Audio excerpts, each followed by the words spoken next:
пред да продолжам да говорам за иднината и она што во куси црти го нудам како перспектива и програма за работа, бидејќи сум многу искрен човек, сакам отворено да зборувам и за она што може да ми се препише како моја слабост и грешка.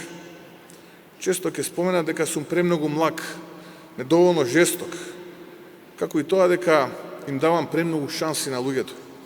И слушам и оние кои велат ете го професорот во него, а забораваат дека од другата страна имаме или имавме, не знам како ќе помине денешниот ден, пазарџија од Горни Милановец, кој ненормалното го прикажува за нормално.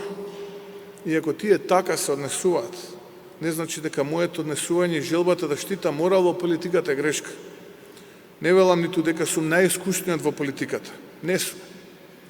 Но тоа нема никаква врска со моите искрени намери да ги менуваме работите кои на луѓето им се важни. А оние кои велат дека сум млак и премногу професор во политиката, тоа е само затоа што предолго нашата средина беше контаминирана од личности кои во политиката наметнаа стандарди на искривени вредности за тоа што е правилно, а што не е.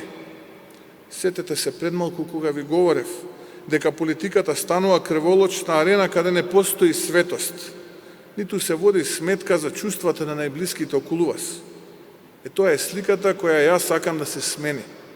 Извитопереноста да не стане стандард на делување.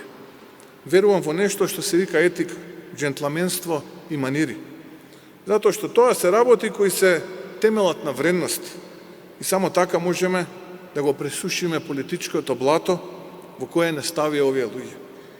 Ако за нешто сметам дека сум пропуштил да го направам во изминатиот период, тоа е што можеби не се отворивме доволно кон луѓето кои сакаат да ни се приклучат и да ги мобилизираме, затоа што нашата битка мора да стане и сеопштествена битка за принципи и вредности. И затоа, каков и да е исходот од овој конгрес, како и да гласате, сакам да ви кажам дека јас сум ви благодарен. Благодарен што имам ваква можност да говорам овде пред вас, да ја повикам заедно да работиме и да се бориме за подобро во нашата Македонија.